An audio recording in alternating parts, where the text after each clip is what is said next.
और जिस तरीके से हम लोग ऑलरेडी कोविड की सिचुएशन में से रिवाइव हो रहे हैं, ये बाकी सारे सेक्टर्स में भी सिमिलर काइंड ऑफ ग्रोथ हम लोगों ने विटनेस किया है।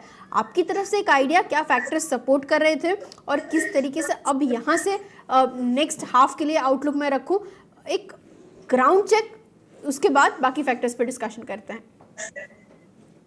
देखिए, रियल एस्टेट सेक्टर तो रिवाइव कर रहा है। जो हमें दिख रहा है कि रजिस्ट्रेशंस बढ़ रहे हैं, number of house hold sold बढ़ रहे हैं। तो कहीं ना कहीं ये सेक्टर जो पिछले 5-6 साल से प्रेशर में था, वो अब अच्छा करना शुरू कर दिया है। साथ ही साथ सेंचुरी प्लाई ने काफी सारे इनोवेशंस लाए। हमने फायरवॉल टेक्नोलॉजी लाई, माइक्रोकिल टेक्नोलॉजी लाई, और ये सारे प्रोडक्ट्स मार्केट में काफी वेल एक्सेप्टेड है। तो मुझे लगता है कि इन इन दोनों चीजों के साथ में चलते चलते कंपनी के रिजल्ट्स काफी बढ़िया आए हैं, और आगे जाके होपफुली हम इनके ऊपर और बिल्ड कर पाएंगे। Okay, agreed sir. अच्छा, सेगमेंटली बात करें अब, क्योंकि वॉल्यूम्स के फ्रंट पे हम लोग ऑलरेडी जो काइंड ऑफ मूव देख रहे हैं वो काफ़ी प्रॉमिसिंग दिख रहा है। एज ऑफ नाउ सबसे बेहतरीन परफॉर्मेंस, अगर मैं ठीक समझ रही हूँ, प्लाईवुड का था। लैमिनेट्स और एमडीएफ के वॉल्यूम्स भी अच्छे खासे बढ़ रहे हैं, लेकिन रियलाइजेशन के फ्रंट पे प्लाईवुड के अंदर इतना इंप्रूवमेंट नहीं है जितना बाकी के दो सेगमेंट्स में। एक आइडिया अगर आप मुझे दे पाए, ये क्यों था और यहाँ से कितना और इंप्रूवमेंट मैं एक्सपेक्ट कर सकती हूँ? देखिए, प्लाईवुड में हमारे अलग प्रोडक्ट कैटेगरीज है। जो सबसे ऊपर का प्रोडक्ट कैटेगरी है वो है सेंचुरी क्लब ब्रांड, और जो हमारा सेकंड ब्रांड है वो है सैनिक। तो पिछले क्वार्टर के अंदर सैनिक की सेल काफी तेजी से बढ़ी है। सैनिक का परसेंटेज जो पहले 27-28 हुआ करता था, वो अब 31, 30-32 के आसपास चला गया है। इसी कारण आप देखेंगे ये रियलाइजेशन में इतनी ग्रोथ दिखी नहीं है, लेकिन इस क्वार्टर में हम फर्दर प्राइस इंक्रीज लेंगे, और मुझे लगता है कि अब रियलाइजेशन की फिगर भी धीरे धीरे करके बढ़ना शुरू करेंगी। लेकिन सैनिक और सेंचुरी दोनों में हमारे मार्जिन काफी सिमिलर है। तो डिस्पाइट ये रियलाइजेशन इंप्रूवमेंट नहीं दिखते हुए सैनिक का कॉस्ट भी कम है, तो आप देखेंगे हमारी प्रॉफिटेबिलिटी पे इसका कोई भी मीनिंगफुल इम्पैक्ट नहीं है।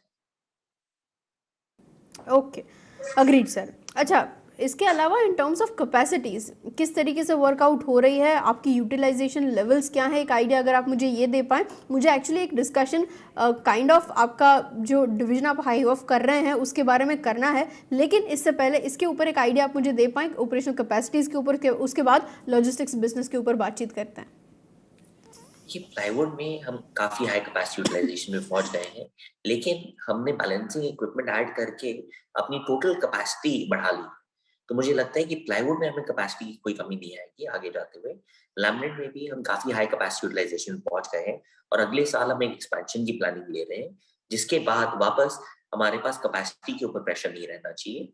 एमडीएफ में कैपेसिटी के ऊपर प्रेशर है, और जब तक हमारी नई कैपेसिटी अगले साल जुलाई में शुरू नहीं होती है, तब तक थोड़ा प्रेशर रहेगा।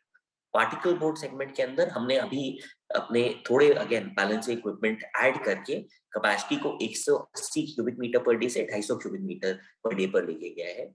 तो मुझे लगता है कि अगले कुछ महीनों में पार्टिकल बोर्ड की कैपेसिटी पे भी ज्यादा प्रेशर नहीं रहेगा। Okay, agreed sir. अच्छा, दो चीज़ें आप मुझे बताइए, क्योंकि आप नेक्स्ट ईयर जो कैपेसिटी ऐड ऑन होने के बारे में बातचीत कर रहे हैं, वो ऐड होके कितना होगा, एक आउटलुक अगर आप मुझे उसके रिगार्डिंग दे पाए तो। और साथ ही में मार्जिन्स के फ्रंट के ऊपर आपकी एक कमेंट आ रही थी, क्योंकि given the condition as of now बाकी सारे जो पीयर कंपनी से मैं डिस्कशन कर रही हूँ, मार्जिन्स के फ्रंट पे kind of a pressure witness हो रहा है, लेकिन आपके मार्जिन्स ऑल टाइम हाइस के ऊपर है। क्या स्ट्रैटेजीज आप अपना रहे हैं जिसकी वजह से मार्जिन्स इतना अच्छा परफॉर्म कर रहे हैं, और कितना सस्टेनेबल देख रहे हैं आप नेक्स्ट 1 to 2 क्वार्टर्स के लिए, गिवन द कंडीशन कि थोड़ा वेरिएंट काइंड ऑफ मूव तो दिखा है वहां? तो एमडीएफ में हम 350 क्यूबिक मीटर की कैपेसिटी ऐड कर रहे हैं। हमारी करंट लाइन 600 क्यूबिक मीटर की है, तो करीब 60% कैपेसिटी एडिशन हो रहा है। प्लाईवुड में हम करीब करीब 25% कैपेसिटी एडिशन कर चुके हैं ये बैलेंसिंग इक्विपमेंट के थ्रू, और लैमिनेट में हम करीब 2 लाइन, आज के दिन हमारे पास 7 ऑपरेशनल लाइंस हैं, 2 लाइन ऐड करने की सोच रहे हैं। मार्जिन्स के ऊपर देखिए, बीइंग अ मार्केट लीडर हमारे पास प्राइस इंक्रीज या प्राइसिंग पावर रहता ही है। तो जिस तेजी से हम अपने कॉस्ट, रॉ मटेरियल कॉस्ट इंक्रीसेस को मार्केट पे पास ऑन कर सकते हैं, वह शायद कंपटीशन से फास्टर है। तो इसी कारण से हमारी मार्जिन्स पे इतना इफेक्ट नहीं पड़ा है। बिल्कुल रॉ मटेरियल के ऊपर अभी भी काफी प्रेशर है, और आगे जाके हमारी कोशिश रहेगी कि हम इसको मार्केट में पास ऑन कर दें। शायद 1 या 2 क्वार्टर में मार्जिन के ऊपर थोड़ा प्रेशर आ भी सकता है, लेकिन हमने हमेशा कहा है कि प्लाईवुड में 13 से 15% सस्टेनेबल मार्जिन, एबिटा मार्जिन रहेगा, लैमिनेट में 15 से 17% रहेगा, और एमडीएफ और पार्टिकल बोर्ड में 25% प्लस हमारी कोशिश रहेगी कि हम एबिटा मार्जिन को मेंटेन करें। नहीं, पॉइंट टेकन। आप ऑलरेडी मार्जिन्स अच्छा खासा इम्प्रूव कर होते हुए देख भी रहे हैं हम लोग। एक आइडिया अगर आप मुझे रॉ मटेरियल प्राइसेस के फ्रंट पे दे पाएं, पिछले साल के कंपैरिजन में अब तक कितना डिफरेंशियली बढ़ चुका है, और साथ ही प्राइसिंग के जो क्वांटम की हम लोग बात करें, अब तक आप ऑलरेडी इस साल में कितने प्राइस हाइक्स ले चुके हैं, और अगर कुछ लाइंड अप है नेक्स्ट 1 to 2 मंथ्स के लिए तो वो भी क्या होगा? देखिए, प्राइस हाइक्स हमने हर कैटेगरी में लिए हैं। तो हमने लैमिनेट में करीब 7-8% प्राइस हाइक से ऊपर लिया है, प्लाईवुड में हमने 4-5% प्राइस हाइक लिया है, एमडीएफ में करीब 10% प्राइस हाइक लिया है। और जैसे रॉ मटेरियल प्राइसेस बढ़ते हैं वैसे ही हम इमीडिएटली प्राइस हाइक मार्केट को पास ऑन करने की कोशिश करते हैं। तो इस क्वार्टर के अंदर भी आप देखेंगे प्लाईवुड, लैमिनेट और एमडीएफ सब में प्राइस हाइक हो रहा है। रॉ मटेरियल के ऊपर सिचुएशन बहुत डायनामिक है, ये डेली चेंज हो रही है। कुछ रॉ मटेरियल्स है जैसे मेलामाइन जिनकी कॉस्ट डबल से भी ज्यादा हो गई है, और कुछ रॉ मटेरियल्स है कोर जिनकी कॉस्ट 10 से 15% बढ़ी है। तो वेटेड एवरेज प्रेशर काफी रहा था, बट फॉर्चुनेटली हम इसको पास ऑन कर पाए।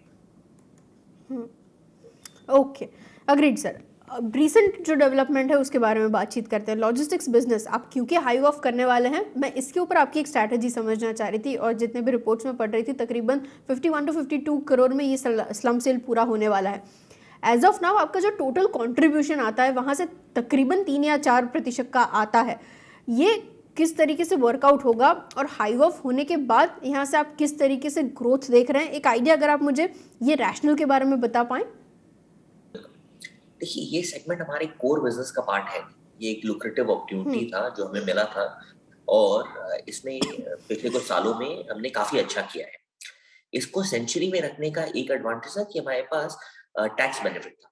We had income tax benefit 80IG on this इस सीएफएस बिजनेस के ऊपर।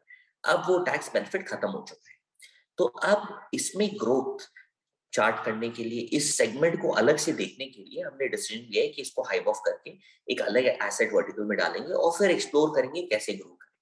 क्योंकि ये कोर बिजनेस का पार्ट नहीं है, इसीलिए इसे हम सेपरेट रख रहे हैं, ताकि अगर इसमें कोई भी जॉइंट वेंचर सोचे या अपने कोई भी और पॉसिबिलिटी देखें तो it becomes much easier to implement, अगर ये एक अलग वर्टिकल रहा और मेन कंपनी के पार्ट में नहीं।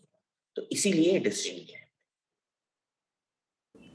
Okay, agreed sir. अच्छा, आपके कुछ टारगेट्स के ऊपर मैं थोड़ा आइडिया समझना चाह रही थी, क्योंकि आप ऑलरेडी 5000 करोड़ का टर्नओवर टारगेट कर रहे हैं 25 to 26 तक का। ये किस तरीके से पॉसिबल देख रहे हैं आप इन टर्म्स ऑफ वॉल्यूम्स? कितना ग्रोथ मोमेंटम यहाँ से कंटिन्यू होना चाहिए? और एक स्पेसिफिक वुड पैनल इंडस्ट्री के ऊपर मैं आपका आइडिया समझना चाह रही थी, क्योंकि आप यहाँ से नेक्स्ट 2 to 3 ईयर्स के लिए वहाँ पे काफ़ी ज़्यादा बुलिश कमेंट्स दे रहे थे, जितनी भी बार मैंने आपको सुना है। ये एक पूरा पिक्चर आप मुझे अगर एक्सप्लेन कर पाए, एंड गिवन द कंडीशन कि नेक्स्ट अगर हम लोग बातचीत कर रहे हैं, what kind of growth I should expect in 1 to 2 years for the whole industry as such? मैं आपको थोड़ा ब्रॉडर टाइम फ्रेम बताता हूँ। चाइना का टोटल मार्केट इंडिया से, या टोटल प्रोडक्शन कैपेसिटी इंडिया से 10 गुना है प्लाईवुड के अंदर। एमडीएफ के अंदर ये है करीब 25 गुना, और पार्टिकल बोर्ड के अंदर भी ये 25 से 30 गुना है। तो आज के दिन पॉपुलेशन में चाइना एंड इंडिया करीब करीब नेक टू नेक है। तो आगे जाके ये सारे प्रोडक्ट कैटेगरीज एक्सपोनेंशियली ग्रो करने वाले हैं। इस बेसिस पे हमें लगता है कि आगे बहुत अच्छी बढ़ोतरी आएगी हमारे लिए भी और पूरे इंडस्ट्री के लिए।